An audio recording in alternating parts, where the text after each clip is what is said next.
Indian online teaching centre में आप सभी का स्वागत है। आइए आज हम लोग रासायनिक अभिक्रिया के बारे में जानते हैं। रासायनिक अभिक्रिया या रासायनिक प्रतिक्रिया, रासायनिक अभिक्रिया या रासायनिक प्रतिक्रिया को अंग्रेजी में केमिकल रिएक्शन के नाम से जानते हैं। अंग्रेजी में केमिकल रिएक्शन कहते हैं। Reaction, what is chemical reaction? रासायनिक अभिक्रिया क्या है? तो जब कोई पदार्थ अकेले ही या किसी अन्य पदार्थों से मिल करके एक या एक से अधिक नए भिन्न गुण वाले पदार्थों का जब निर्माण करता है तो उसे हम लोग क्या कहते हैं? रासायनिक अभिक्रिया कहते हैं। यानी अगर शॉर्टकट में बोलना चाहते हैं तो इस तरह भी इसका परिभाषा हो जाएगा कि एक पदार्थ से दूसरे पदार्थ में स्थानांतरण की प्रक्रिया को रासायनिक अभिक्रिया या रासायनिक प्रतिक्रिया कहते हैं। The transformation of one substance into another substance is called chemical reaction. तो केमिकल रिएक्शन समझ में आ गया कि केमिकल रिएक्शन क्या है? तो जब कोई पदार्थ अकेले या किसी अन्य पदार्थ के साथ अभिक्रिया करके एक या अधिक नए गुण वाले पदार्थों का निर्माण करता है तो उसे हम लोग रासायनिक अभिक्रिया कहते हैं। जैसे यहाँ पर देखिए H2 यानी कि hydrogen, Cl2 chlorine, hydrogen gas और क्लोरीन गैस दोनों आपस में अभिक्रिया करके हाइड्रोक्लोरिक एसिड बनाता है HCl। C यानी कि carbon, O2 oxygen, carbon oxygen से अभिक्रिया करके CO2 यानी कार्बन डाइऑक्साइड गैस बना रहा है, तो यह भी एक प्रकार का रासायनिक अभिक्रिया है। HCl यानी hydrochloric acid, NaOH sodium hydra oxide, ये दोनों आपस में अभिक्रिया करके बनाता है सोडियम क्लोराइड और साथ में H2O जल।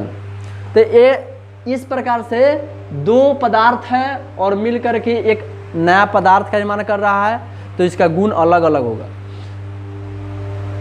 अभिकारक, अब ये जानते हैं कि अभिकारक क्या है। रासायनिक अभिक्रिया तो समझ में आ गया, अभिकारक है क्या?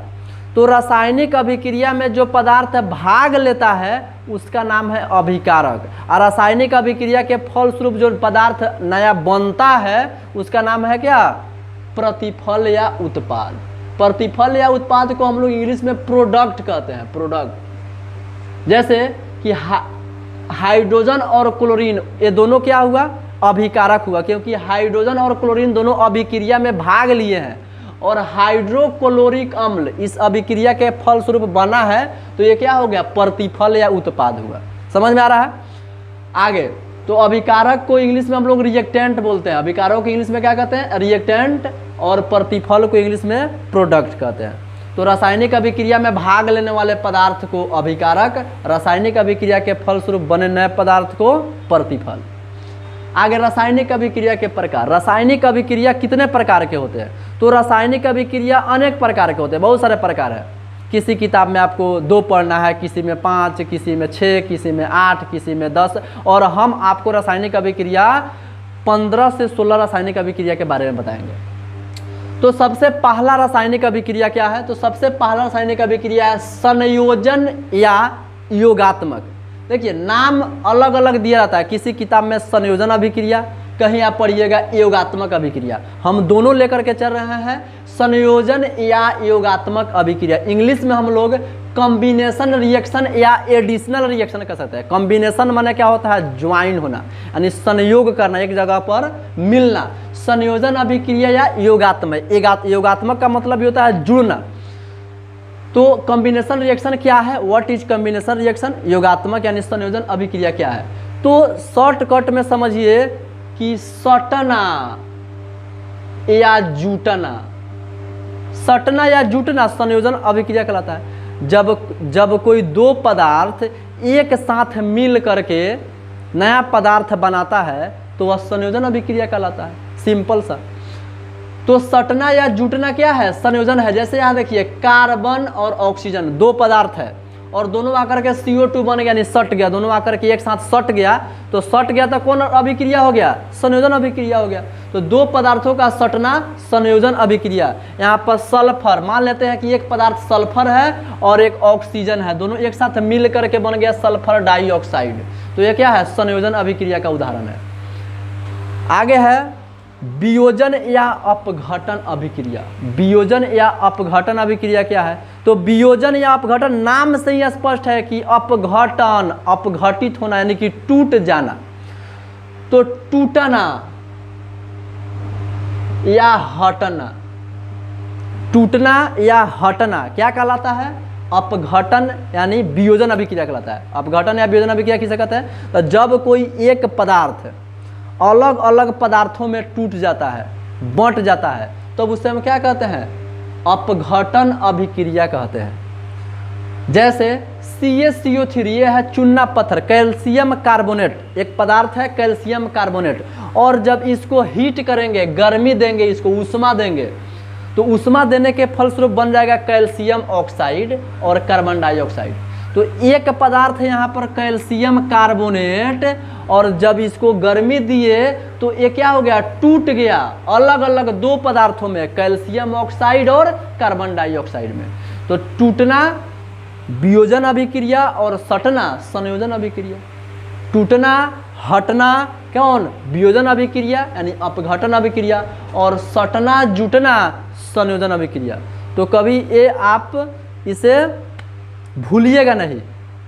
सट जाना संयोजन अभिक्रिया और टूट जाना, हट जाना अपघटन या वियोजन अभिक्रिया। अब चलिए, अब वियोजन अभिक्रिया कितने प्रकार के होते हैं? वियोजन अभिक्रिया के भी प्रकार है। तो वियोजन अभिक्रिया 3 प्रकार के होते हैं। एक होता है उष्मीय वियोजन, एक होता है प्रकाशीय वियोजन, और एक होता है विद्युतीय वियोजन। वियोजन अभिक्रिया 3 तरह से होते हैं। उष्मीय वियोजन यानी कि वैसे वियोजन अभिक्रिया जो उष्मा के प्रभाव से होता है, जब गर्मी देंगे तब टूटेगा। वियोजन का मतलब तो समझ गए हैं टूटना, लेकिन कब टूटेगा? जब गर्मी देंगे तब टूटेगा, तो वह होता है वियोजन अभिक्रिया। जैसे कि यहाँ पर देखिए कैल्शियम कार्बोनेट है, जब इसको गर्मी दिए हैं, उष्मा दिए हैं, तो ये हो गया है CaO प्लस CO2, दो अलग अलग पदार्थों में टूट गया है। तो ये है क्या? वियोजन अभिक्रिया का एक रूप है अलग, उष्मीय वियोजन अभिक्रिया, थर्मल डिकम्पोजिशन रिएक्शन। एक होता है प्रकाशीय वियोजन अभिक्रिया, प्रकाशीय फोटो डिकम्पोजिशन रिएक्शन। तो ये क्या है? तो जब प्रकाश के उपस्थिति में जब टूटेगा तो अब उसका नाम होगा क्या? प्रकाशीय वियोजन। जैसे यहाँ पर है सिल्वर क्लोराइड। सिल्वर क्लोराइड क्या किया है? ये सिल्वर क्लोराइड को जब सूर्य के प्रकाश में हम लोग रखे हैं तो ये अलग अलग चीज में टूट गया है। एक है सिल्वर और एक है क्लोरीन। तो सिल्वर क्लोराइड का सिल्वर और क्लोरीन में टूटना प्रकाश के उपस्थिति में संभव हुआ है, इसलिए इसका नाम क्या हुआ? इसका नाम हुआ, ये किस प्रकार का अभिक्रिया है? तो प्रकाशीय वियोजन अभिक्रिया है। अब आगे देखिए, एक होता है विद्युतीय वियोजन अभिक्रिया। विद्युतीय वियोजन वैसे वियोजन अभिक्रिया जो विद्युत के उपस्थिति में संभव हो। जब विद्युत यानी कि जब करंट देंगे, जब लाइन देंगे तब जाकर टूटेगा। टूटेगा कब टूटेगा? जब लाइन देंगे तब टूटेगा। करंट देंगे, विद्युत उसमें देंगे तब टूटेगा। जैसे sodium chloride NaCl, sodium chloride NaCl है, जैसे ही इसको करंट दिया जाएगा, इसके जलीय घोल में, इसके विलयन में जैसे ही हम करंट देंगे तो सोडियम अलग हो जाएगा और क्लोरीन अलग हो जाएगा। तो ये है विद्युतीय वियोजन। तो समझ में आ गया कि वियोजन अभिक्रिया 3 प्रकार के। एक होता है उष्मीय वियोजन अभिक्रिया, तो जो उष्मा के प्रभाव से होता है। विद्युतीय वियोजन अभिक्रिया विद्युत के प्रभाव से होता है, और प्रकाशीय वियोजन अभिक्रिया प्रकाश के प्रभाव से होता है।